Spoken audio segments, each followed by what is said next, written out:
کرنا چاہیے. پھر اسی طرح مساجد کو اور اللہ کے گھروں کو شرک سے بھی پاک رکھنا چاہیے. صرف صفائی ہی نہیں بلکہ شرک سے بھی پاکیزگی. اور اس موقع پر وہ حدیث بھی یاد رہے جو مسجد میں صفائی کرنے والی عورت کے بارے میں آتی ہے.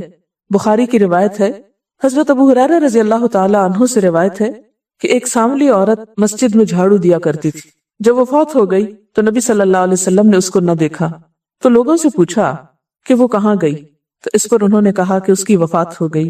آپ نے فرمایا, بھلا تم نے مجھے کیوں نہ خبر دی؟ چلو اب اس کی قبر بتاؤ. صحابہ کرام نے آپ کو اس کی قبر کے بارے میں بتایا تو آپ نے اس کی قبر پر نماز پڑھی, یعنی نماز جنازہ پڑھائی. تو یہ کتنا بڑا اعزاز ہے جو اس عام خاتون کو نصیب ہوا. بڑے بڑے کام کرنے والے اور بڑا بڑا نام رکھنے والوں کو بھی یہ اعزاز نصیب نہیں کہ اللہ کے رسول صلی اللہ علیہ وسلم اس کے لیے بطور خاص دعا کا اہتمام فرمائیں, جبکہ اس عورت کے اس عمل پر جو بظاہر دیکھنے میں ہمارے ہاں معمولی سمجھا جاتا ہے, اس کو اتنا بڑا اعزاز نصیب ہوا. تو اگر ہم بھی ایسا اعزاز چاہتے ہیں تو ایسے کاموں کو بخوشی کیا کریں. پھر اسی طرح نماز کے لیے کپڑوں کا صاف ستھرا ہونا بہت ضروری ہے. اور دن میں آپ دیکھیے 5 نمازیں فرض ہیں. اگر کوئی شخص 5 دفعہ دن میں اپنے کپڑوں کی صفائی ستھرائی کا خیال کرتا ہے تو ایسا شخص بھلا کیسے گندا رہ سکتا ہے؟ نبی صلی اللہ علیہ وسلم کو جب نبوت ملی تو بالکل ابتدائی دور میں ہی, یعنی دوسری سورت جو آپ پر نازل ہوئی سورت المدثر, اس میں بطور خاص صفائی کا حکم دیا گیا اور کپڑوں کو صاف ستھرا رکھنے کا. اللہ سبحانہ وتعالی فرماتے ہیں, یا ایھا المدثر قم فانذر وربک فکبر وثیابک فطہر والرجز فہجر. یہ سورۃ المدثر کی پہلی 5 آیات ہیں. ان کا ترجمہ ہے, اے کپڑے اوڑھنے والے کھڑے ہو جاؤ اور آگاہ کرو اور اپنے رب ہی کی بڑائیاں بیان کرو, اپنے کپڑے صاف رکھا کرو, ناپاکی اور گندگی کو چھوڑ دو. تو گویا نبوت کے کام کی ابتدا میں جو تعلیم آپ کو دی گئی وہ کیا تھی؟ ایک تو یہ کہ آپ کو خطاب بھی اسی سے کیا گیا کہ اے کپڑا اوڑھنے والے, اور پھر کیا کرو؟ اٹھو اور لوگوں کو خبردار کرو اور اپنے رب کی بڑائی بیان کرو. گویا نبوت کا کام اور دین کی تعلیم کا کام دراصل کیا ہے؟ اللہ کی بڑائی بیان کرنا, کہ لوگوں کے دل میں سب سے بڑی ہستی وہ ہو جائے. اور اس کے بعد اس کام کو کرنے کے لیے کیا ضروری ہے؟ ظاہری صفائی بھی, کپڑوں کی صفائی. وثیابک فطہر. تو وہ تعلیم اور تبلیغ کا کام اس وقت تک مؤثر نہیں ہو سکتا جب تک کہ دین کے سیکھنے اور سکھانے والے اپنے آپ کو صاف ستھرا نہ رکھیں, اور لباس کی صفائی پہ بطور خاص توجہ. اور پھر مزید تاکید کہ والرجز فہجر, اور گندگی کو چھوڑ دو. اور رجز میں پھر ہر طرح کی گندگی آ جاتی ہے, ظاہری بھی اور باطنی وسوسے بھی, اور سب کچھ. ان سب چیزوں سے کنارہ کشی اختیار کرو. پھر مسلمانوں کو یہ حکم ہے کہ نماز پڑھتے وقت لباس کو بطور خاص صاف ستھرا اور زینت والا رکھیں. قرآن پاک کی سورۃ الاعراف میں آتا ہے, یا بنی آدم خذوا زینتکم عند کل مسجد. اے آدم کے بچوں, ہر نماز کے وقت اپنی زینت یعنی لباس اختیار کرو. تو گویا لباس کو یہاں زینت کہا گیا. لباس کو ہمیشہ پاک صاف رکھنا چاہیے, صرف نماز ہی کے وقت نہیں بلکہ بیچ کے وقفوں میں بھی گندگی سے پرہیز کرنا چاہیے. ایک حدیث میں آتا ہے کہ نبی صلی اللہ علیہ وسلم نے فرمایا, تنزہوا من البول فإن عامۃ عذاب القبر من البول. دارقطنی کی یہ روایت ہے جس کا مطلب ہے پیشاب سے بچو, یعنی پیشاب کی چھینٹوں سے یا صحیح طور پر استنجا نہ کر کے کسی بھی نجاست سے بچو, کیونکہ قبر میں عذاب پیشاب سے نہ بچنے کی وجہ سے ہوتا ہے.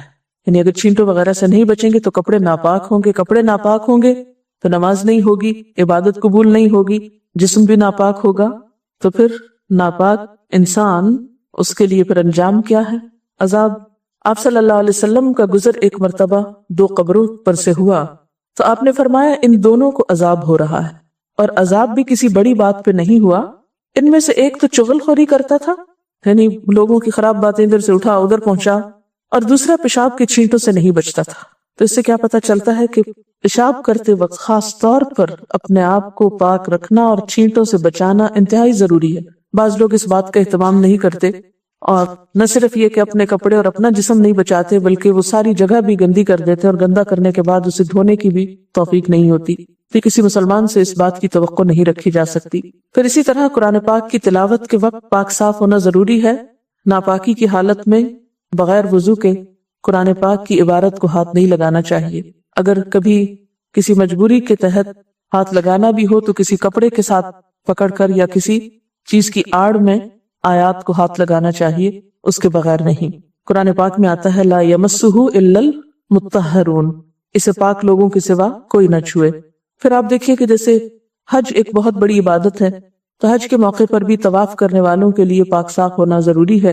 پھر اسی طرح عملی زندگی میں بھی طہارت کی ضرورت ہوتی ہے، یعنی عبادات کے علاوہ۔ ظاہری طہارت کا دوسرا پہلو عملی زندگی سے متعلق ہے، اس میں ذاتی صفائی، ماحول کی صفائی، ارد گرد کی صفائی، یہ سب کچھ شامل ہے۔ ذاتی صفائی میں جسم کی صفائی شامل ہے، اس میں ایک تو غسل کے ذریعے، وضو کے ذریعے، اسی طرح پسینے والے کپڑے پہننا جس سے دوسروں کو اذیت ہو، اور پسینہ چونکہ ناپاک نہیں تو بہت سے لوگ اس لیے پسینے والے کپڑے پہنے رکھتے ہیں کہ نماز تو ہو ہی جاتی ہے، لیکن یاد رکھیے کہ عبادت کے وقت فرشتے ہمارے ساتھ ہوتے ہیں جو ایسی کری سمیلز اور بدبو کی وجہ سے وہ دور چلے جاتے ہیں، اور اس کے لیے خصوصی طور پر جسم کے زائد بالوں کی صفائی جو ہے وہ بہت ضروری ہے، یہ فطرت کے خصال میں سے ہے۔ اور ایک روایت کے مطابق کسی صورت میں بھی 40 دن سے اوپر نہیں جانا چاہیے کہ انسان اپنے جسم کے انڈر آرمز اور انڈر لیگز بالوں کی صفائی نہ کرے، کیونکہ بہت سی نجاست ان میں جم کر رہ جاتی ہے، اور جب انسان اسی نجاست کے ساتھ دوبارہ کپڑے پہنتا ہے تو وہ کپڑوں پر لگ جاتی ہے اور پھر ناگوار بو کا سبب بنتی ہے۔ نبی صلی اللہ علیہ وسلم نے فرمایا کہ ہر مسلمان پر اللہ تعالیٰ کا یہ حق ہے کہ ہر 7ویں دن ضرور غسل کرے، اگر خوشبو میسر ہو تو اسے استعمال کرے، یعنی ہر جمعے کا غسل جو ہے اسے لازم قرار دیا گیا۔ لیکن اس کا یہ مطلب نہیں کہ جمعے کا انتظار کرے اور اس سے پہلے کبھی غسل نہ کرے، اس سے مراد یہ ہے جمعے کے دن تو لازمی طور پر کرے، اگر اس کے علاوہ جیسے بھی حالات ہوں اس کے مطابق صفائی کا اہتمام کرے۔ اسی طرح بسا اوقات انسان کے اوپر غسل فرض ہوتا ہے، جنابت کی حالت ہوتی ہے، تو اس حالت میں مسجد میں جانے سے بھی منع کیا گیا ہے، مثلا حائضہ عورت کو مسجد میں جانے سے روکا گیا۔ نبی صلی اللہ علیہ وسلم نے فرمایا امانت کی ادائیگی آدمی کو جنت میں لے جاتی ہے، امانت کی ادائیگی آدمی کو جنت میں لے جاتی۔ صحابہ کرام نے پوچھا یا رسول اللہ صلی اللہ علیہ وسلم امانت کی ادائیگی سے کیا مراد ہے؟ فرمایا ناپاکی سے پاک ہونے کے لیے غسل کرنا، یعنی ایام حیض کے ختم ہونے کے بعد یا جنابت کے بعد غسل کر لینا، یہ امانت کی ادائیگی ہے، اور ناپاک رہنا خیانت ہے۔